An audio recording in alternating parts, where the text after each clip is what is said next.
തൃശൂർ പൂരവുമായി ബന്ധപ്പെട്ട ആചാരങ്ങൾ പോലീസിന്റെ അനാവശ്യ ഇടപെടൽ മൂലം മുടങ്ങിയെന്നും ഉത്സവ നടത്തിപ്പിൽ പോലീസിന്റെ ഇടപെടലിന് മാനദണ്ഡങ്ങൾ നിശ്ചയിക്കാൻ സർക്കാരിന് നിർദ്ദേശം നൽകണമെന്നുമുള്ള ഹർജിയിൽ ഹൈക്കോടതി സർക്കാരിന്റെ വിശദീകരണം തേടി. കേസ് മെയ് 22-ന് വീണ്ടും പരിഗണിക്കും. പോലീസിന്റെ ഇടപെടൽ സംബന്ധിച്ച് ഇടക്കാല ഉത്തരവ് വേണമെന്ന് ഹർജിക്കാർ ആവശ്യപ്പെട്ടെങ്കിലും ജസ്റ്റിസ് വി.ജി. അരുൺ, എസ്. മനു എന്നിവരുടെ ബെഞ്ച് വിസമ്മതിച്ചു. പി. സുധാകരൻ എന്നയാളാണ് ഹർജി നൽകിയത്. പോലീസ് കമ്മീഷണർ അങ്കിത് അശോകന്റെ ഏകപക്ഷീയമായ സമീപനം മൂലം തൃശൂർ പൂരം മുടങ്ങിയെന്നാണ് ഹർജിയിൽ പറയുന്നത്. പൂരവുമായി ബന്ധപ്പെട്ട നൂറ്റാണ്ടുകൾ പഴക്കമുള്ള ചടങ്ങുകളും ആചാരങ്ങളും മുടങ്ങി. പ്രദക്ഷിണത്തിന്റെ മുന്നിൽ കുത്തുവിളക്കുമായി നടന്നയാളെ കയ്യേറ്റം ചെയ്തു. ക്ഷേത്രത്തിന്റെ പരിസരങ്ങളിൽ ചെരുപ്പ് ധരിച്ച് പ്രവേശിക്കാൻ അനുമതി നൽകി തുടങ്ങിയ നിരവധി ആരോപണങ്ങളാണ് ഹർജിയിൽ പറഞ്ഞിരിക്കുന്നത്.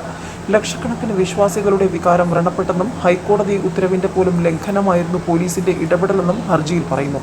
4 പൂരങ്ങൾ കൂടി ഇനിയും നടക്കാനുണ്ടെന്നും ഈ സാഹചര്യത്തിൽ പോലീസിന്റെ ഇടപെടൽ സംബന്ധിച്ച് കോടതിയിൽ നിന്ന് നിർദ്ദേശം ഉണ്ടാകണമെന്നുമായിരുന്നു ഹർജിയിലെ ആവശ്യം.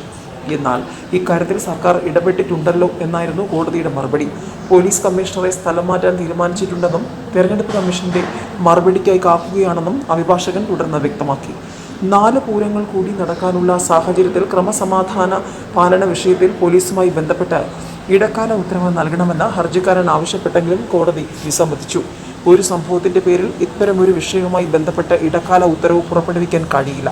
ഹർജിയിലെ കാര്യങ്ങളിൽ സർക്കാരിന്റെ മറുപടി കേൾക്കട്ടെയെന്നും കോടതി വ്യക്തമാക്കി.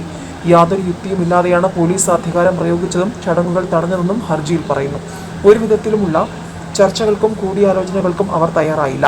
ജനങ്ങളുടെ ജീവനും സ്വത്തും സംരക്ഷിക്കുന്നതിനും അവർക്ക് സുരക്ഷയൊരുക്കാനുമാണ് പോലീസ്. ജനക്കൂട്ടത്തെ നിയന്ത്രിക്കലും അനിഷ്ട സംഭവങ്ങൾ ഉണ്ടാകാതെ നോക്കലും ക്രമസമാധാന പാലനത്തിന്റെ പരിധിയിൽ വരുന്ന കാര്യങ്ങളാണ്. ക്ഷേത്രോത്സവങ്ങൾ നടത്തുന്നതിൽ ക്ഷേത്ര ഭരണസമിതിയെ സഹായിക്കേണ്ട ഉത്തരവാദിത്വമാണ് പോലീസിനുള്ളത്. അതോടൊപ്പം ഭരണഘടനയിലെ ആർട്ടിക്കിൾ 25 പൗരന് നൽകുന്ന സ്വാതന്ത്ര്യം സംരക്ഷിക്കാനും പോലീസിന് ഉത്തരവാദിത്വമുണ്ട്. എന്നാൽ പോലീസ് കമ്മീഷണർ തന്റെ അധികാരം ദുരുപയോഗിച്ചുകൊണ്ട് നൂറ്റാണ്ടുകളായി അനുഷ്ഠിക്കുന്ന ചടങ്ങുകൾ തടസ്സപ്പെടുത്തി. മഠത്തിൽ ഭഗവതിയുടെ തിടമ്പുമായി വന്ന ആനയെ തടഞ്ഞു. ആനയ്ക്ക് മുന്നിൽ കുത്തുവിളക്കുമായി നടന്നയാളെ മർദ്ദിച്ചു.